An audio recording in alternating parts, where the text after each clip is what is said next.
Um 3:14 Uhr begann das Geräusch. Kein Bellen, kein Winseln. Ein tiefes, rollendes Knurren, das von irgendwo Ursprünglichem kam. Dann drückten 68 Kilo pure Muskeln gegen die Schlafzimmertür. Einmal, zweimal, dreimal. Die Scharniere knarzten unter dem Gewicht.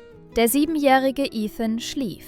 Er hörte Brabus nicht. Er hörte seinen massiven Cane Corso nicht, der versuchte, die Tür aufzubrechen, die seine Eltern geschlossen hatten, um ihm Raum zum Ausruhen zu geben. Aber Brabus wusste es. Etwas stimmte nicht. Etwas würde sehr, sehr schlimm werden. Was in den nächsten 6 Minuten geschah, würde beweisen, dass manche Hunde Gefahr nicht nur spüren. Sie weigern sich, sie geschehen zu lassen.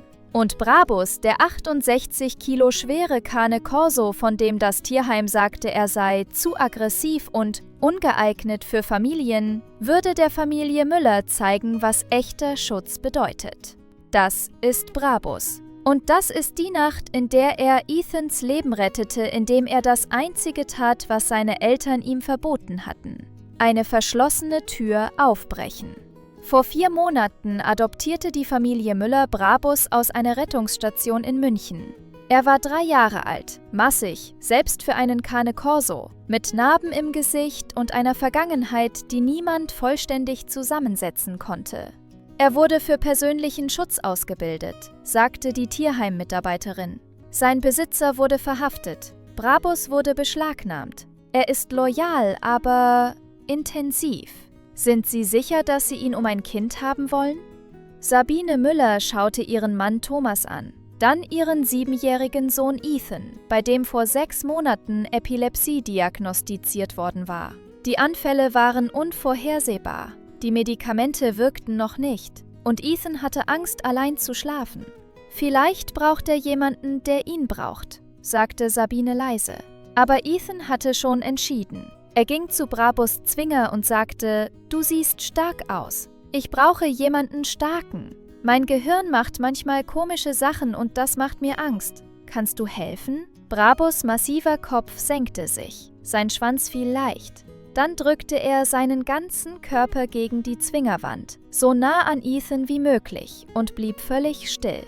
Als er sagen: »Ich bin hier. Ich gehe nirgendwo hin.« Brabus kam an diesem Samstag mit strengen Regeln nach Hause. Kein Springen auf Ethan, kein raues Spiel und absolut kein Betreten von Ethans Schlafzimmer nachts. Er braucht Raum, hatte der Neurologe gesagt. Stress kann Anfälle auslösen. Aber Brabus hatte andere Vorstellungen. Von der ersten Nacht an weigerte sich Brabus, unten zu schlafen. Er positionierte sich direkt vor Ethans geschlossener Schlafzimmertür. Nicht im Flur, direkt an der Tür. Er bewacht ihn, sagte Thomas. Oder er ist territorial, sorgte sich Sabine. Aber Brabus war nicht aggressiv, er war wachsam.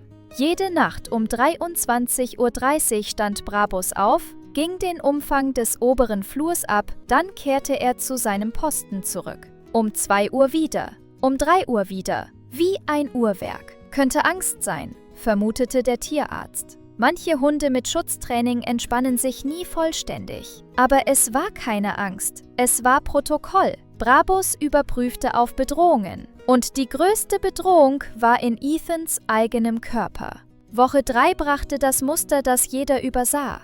Genau um 3:14 Uhr würde Brabus seine Nase gegen Ethans Tür drücken. Nicht kratzen, einfach lauschen. Sein ganzer Körper würde steif werden. Seine Ohren würden nach vorn zeigen. Und er würde genau 2 Minuten so bleiben. »Es ist, als würde er nach ihm sehen«, sagte Thomas. Aber Brabus überprüfte nicht nur. Er erkannte. Woche 4 änderte sich alles. Es war 3:14 Uhr an einem Donnerstag, als Brabus' Wache zum Notfall wurde. Statt seine Nase gegen die Tür zu drücken, begann er zu knurren. Leise, dringend, dann zu drücken, mit Kraft. Seine 68 Kilo schlugen gegen die Holztür. Bang, bang, bang. Sabine schoss hoch. Was zum Teufel ist das? Sie rannten in den Flur. Brabus warf seinen Körper gegen Ethans Tür. Der Rahmen riss. »Brabus, nein!« schrie Thomas. Aber Brabus hörte nicht auf. Das Schloss brach. Die Tür flog auf und drinnen hatte Ethan einen Anfall. Sein Körper war steif, zuckte. Augen zurückgerollt, Schaum an den Mundwinkeln, er atmete nicht richtig. »Oh mein Gott, Ethan!« schrie Sabine. Thomas wählte 112. »Mein Sohn hat einen Anfall, 7 Jahre, Epilepsie, bitte, schnell!« Brabus sprang aufs Bett und positionierte sich neben Ethan, eine Barriere bildend, damit Ethan nicht rollen konnte, seinen Kopf schützend. Sabine drehte Ethan auf die Seite. Thomas stoppte die Zeit. 1 Minute, 2, 3. Nach 4 Minuten entspannte sich Ethans Körper. Seine Atmung normalisierte sich. Brabus blieb gepresst, warm, schützend. Du wusstest es, bevor es passierte. Die Sanitäter kamen. Im Krankenhaus prüfte Dr. Schmidt alles. 4-Minuten-Anfall, erheblich. Wenn er gefallen wäre, wenn Atemwege länger blockiert. Unser Hund hat die Tür aufgebrochen. Ihr Hund brach eine verschlossene Tür auf? Er wusste, dass etwas nicht stimmte. Sabine überprüfte die Aufnahmen. Was sie entdeckte, ließ sie weinen. Jede Nacht um 3:14 Uhr hatte Brabus etwas erkannt. Steif, Ohren nach vorn, fokussiert. Meist verging es, aber in der Anfallsnacht eskalierte es. Und Brabus eskalierte mit. Er überwachte Ethan, er erkannte Veränderungen vor dem Anfall. Dr. Schmidt nickte. Manche Hunde erkennen Anfälle durch Geruch. Cane Corsos wurden als Wachhunde gezüchtet. Ihre Schutzinstinkte sind außergewöhnlich. Ich sehe, ihr habt noch nicht abonniert. Das macht mich traurig. Wenn ihr mehr Geschichten über Hunde wie Brabus wollt, dann abonniert. In 2 Monaten dokumentierten sie alles. Sie installierten Monitore für Herzfrequenz und Temperatur. Um 3:14 Uhr, wenn Brabus steif wurde, stieg Ethans Herzfrequenz leicht. Subtile Veränderungen, aber Brabus erfasste sie jedes Mal. Er ist Ethans Frühwarnsystem. Sie schlossen Ethans Tür nicht mehr. Brabus zog neben sein Bett. Bei 3 weiteren Anfällen warnte Brabus jedes Mal. 30 Sekunden vorher drückte er seine Nase gegen Ethans Gesicht. Wenn das nicht half, bellte er. Einmal, laut, dringend, dann aufs Bett. Körper neben Ethan, Barriere, bereit.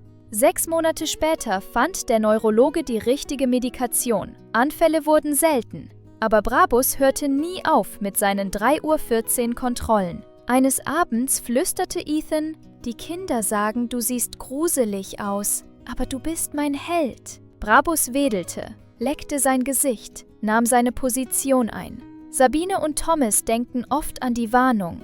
Zu aggressiv, ungeeignet, aber sie kennen die Wahrheit. Brabus war perfekt für Ethan, ein Beschützer, der verstand. Liebe bedeutet manchmal Türen aufbrechen und Kindersicherheit über alles stellen. Brabus ist 4 Jahre alt, 68 Kilo Muskeln, Loyalität, Hingabe. Ethan war sein zu beschützen.